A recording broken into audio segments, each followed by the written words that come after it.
Hi there, everyone, and welcome to the Daily Gardener, and thank you for listening. It's November 1st.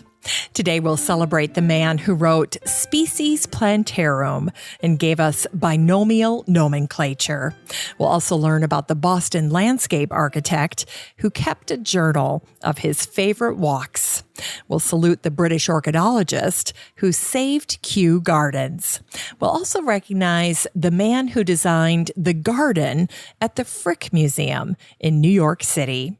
We'll hear one of my favorite poems about November, and we grow that garden library with a book that teaches us to cook with garden fresh vegetables. And then we'll wrap things up with a little story about a young botanist who dreamed of going to Sumatra. Well, before we get started, I'll just give you this quick reminder that if you want to listen to the show while you're at home on your smart speaker, just ask Alexa or Google to play the latest episode of the Daily Gardener podcast. It's just that easy. And here's one more reminder. Just go ahead and send your garden pics, stories, and birthday wishes and so forth to me at jennifer@thedailygardener.org, and I'll be happy to share them in the Gardener Greetings segment of the show. Here's today's brevities. Today is the anniversary of the death of Carl Linnaeus, who died on this day, November 1st, in 1783.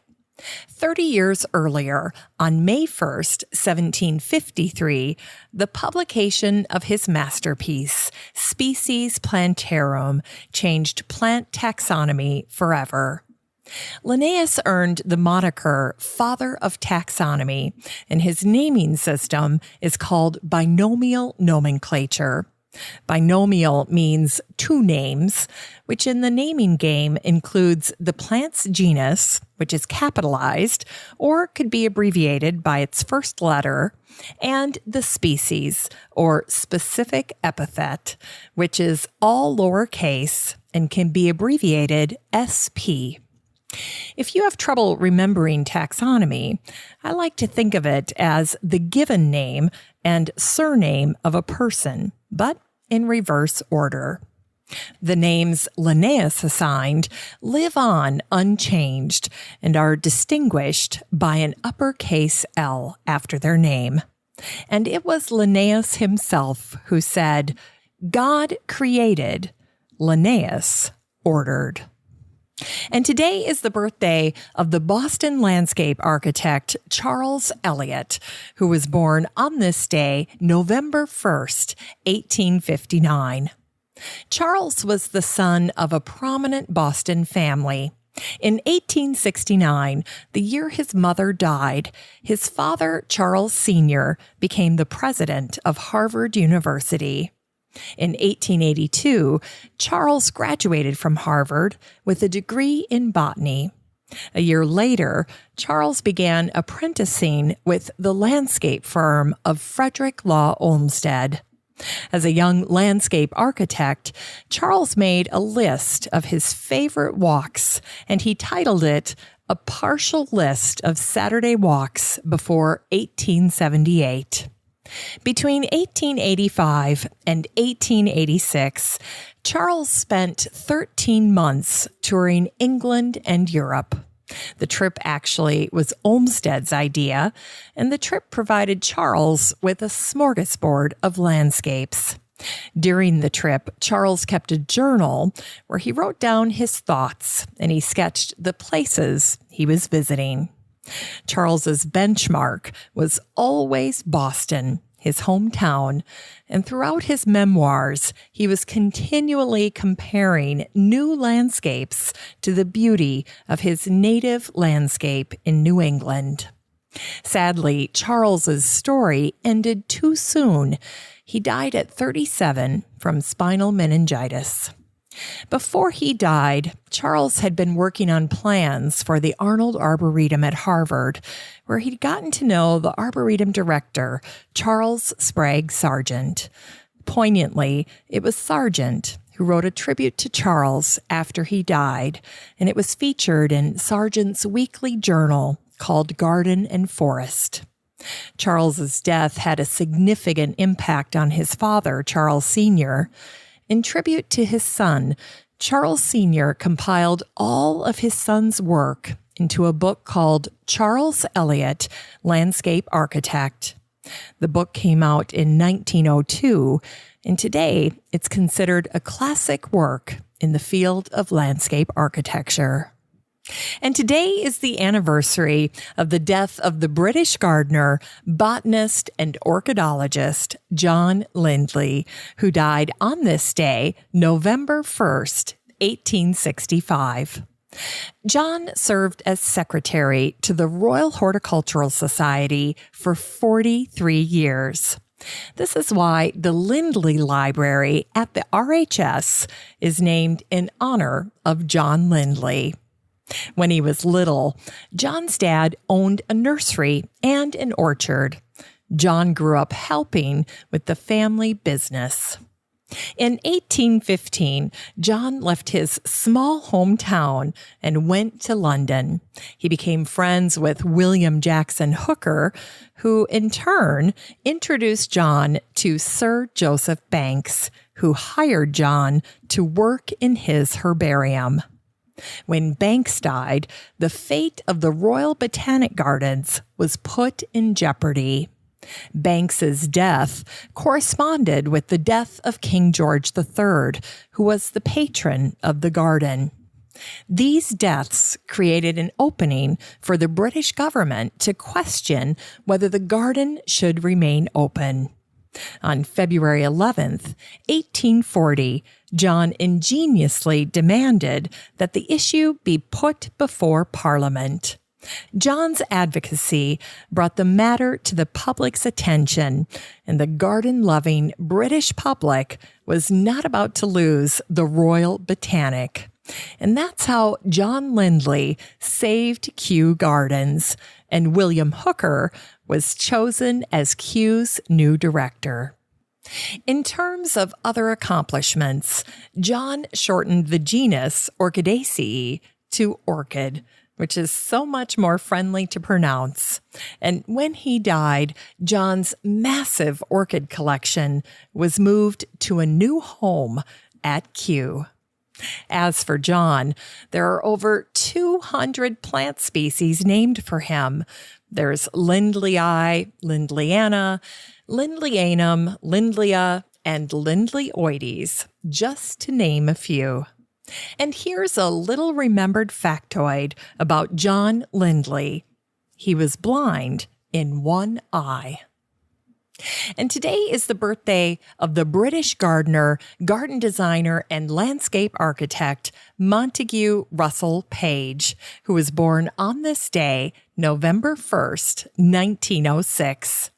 Russell Page is best known for his garden classic called The Education of a Gardener. In his book, Russell shares his vast knowledge of plants and trees, as well as design. The book ends with a description of his dream garden, and it's fantastic. First published in 1962, Russell's book shares his charming anecdotes and timeless gardening advice. Russell wrote, "I know nothing whatever of many aspects of gardening and very little of a great many more. But I never saw a garden from which I did not learn something, and seldom met a gardener who did not, in some way or another, help me." And Russell also said, "I like gardens with good bones and an affirmed underlying structure. I like well-made and well-marked paths, well-built walls, well-defined changes in level. I like pools and canals, paved sitting places, and a good garden in which to picnic or take a nap." Russell is considered the first modern garden designer. And like Pete Audolph, Russell used flowers to create living, natural paintings. And although he designed gardens for the Duke of Windsor and Oscar de la Renta, it was Russell Page who said, I am the most famous garden designer you've never heard of. And here's a recent twist to Russell's legacy. In 1977, Russell designed the gardens at the Frick Collection in New York City. However, in 2014, when the Frick was making plans to expand, they decided to demolish the Russell Page Garden. And after a year of facing public backlash in support of the garden, something the museum never anticipated, the Frick backed down when Charles Birnbaum, the founder of the Cultural Landscape Foundation, discovered an old 1977 Frick press release that proudly introduced the Page landscape as a permanent garden. Birnbaum shared his discovery on the Huffington Post, and thanks to him, the 3,700 square foot Page Garden lives on for all of us to enjoy. In Unearthed Words, today's poem is from the American editor and poet Maggie Dietz, who gave me permission to share this poem with you on the show today. It's one of my favorites, and it's simply called November. Show's over, folks, and didn't October do a bang-up job? Crisp breezes, full-throated cries of migrating geese, low-floating coral moon. Nothing left but fool's gold in the trees. Did I love it enough, the full-throttle foliage, while it lasted? Was I dazzled? The bees have up and quit their last-ditch flights of forage and gone to shiver in their winter clusters. Field mice hit the barns. Big squirrels gorge on busted chestnuts. A sky like hardened plaster hovers. The pasty river, its next of kin, coughs up reed grass, fat as feather dusters. Even the swarms of kids have given in to winter's big excuse, boxed-in allure. TVs ricochet light behind pulled curtains. The days throw up a closed sign around 4. The hapless customer who'd wanted something arrives to find lights out, a bolted door. It's time to grow that garden library with today's book, The Garden Fresh Vegetable Cookbook by Andrea Chessman. This book came out in 2005, and the subtitle is Harvest of Homegrown Recipes.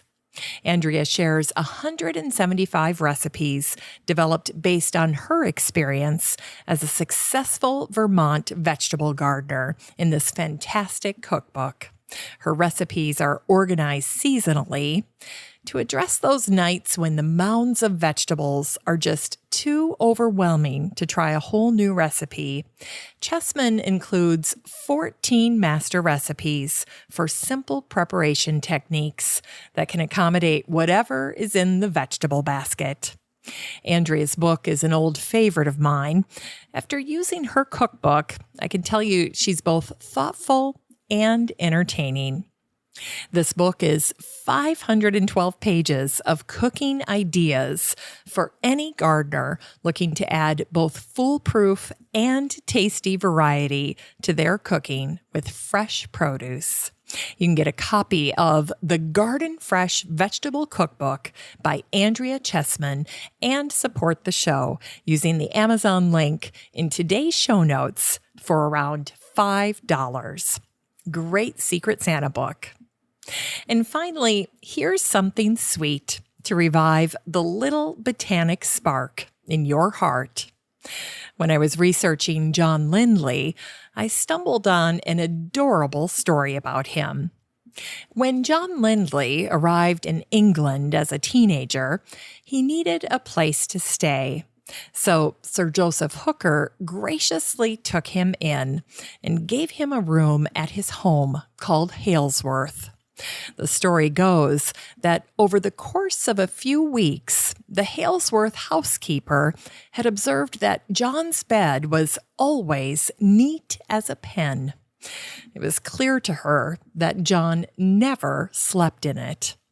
This led the housekeeper to wonder what Lindley was up to and where he was sleeping. She began to worry that he might not be the kind of person they wanted at Halesworth. When her worry got the best of her, she brought the matter to Hooker's attention, and in short order, Hooker confronted John and asked him to account for his unused bed. John calmly explained that he was hoping to go to Sumatra to collect plants. Anticipating the physical difficulties of plant exploration, John had been spending every night sleeping on the boards of the hardwood floor in his room. Well, the net result was that John got to keep living at Halesworth, where he wrote his first book called Observations on the Structure of Fruits. And sadly, John never made it to Sumatra. Thanks for listening to The Daily Gardener. And remember, for a happy, healthy life, garden every day. The Daily Gardener is produced in lovely Wyoming, Minnesota with the help of Paige Mance, Brooke Bierbaum, Kiana Rayleigh, Maddie Doyle, Natalie Decker, and Eric Begay. You can find The Daily Gardener on all your favorite social media. You can follow the show on Instagram, and listeners always have a standing invitation to join the free Facebook group for the show. Just search for Daily Gardener Community the next time you're on Facebook and request to join. All the stories and books that are featured on the show can be found over at thedailygardener.org, thedailygardener.org. And while you're there, be sure to sign up for my free Friday newsletter. Last but not least, you can share your own gardener greetings on the show by emailing me at jennifer@thedailygardener.org. I'm your host, Jennifer Ebling, and as always, have a great day in the garden, and we'll see you tomorrow.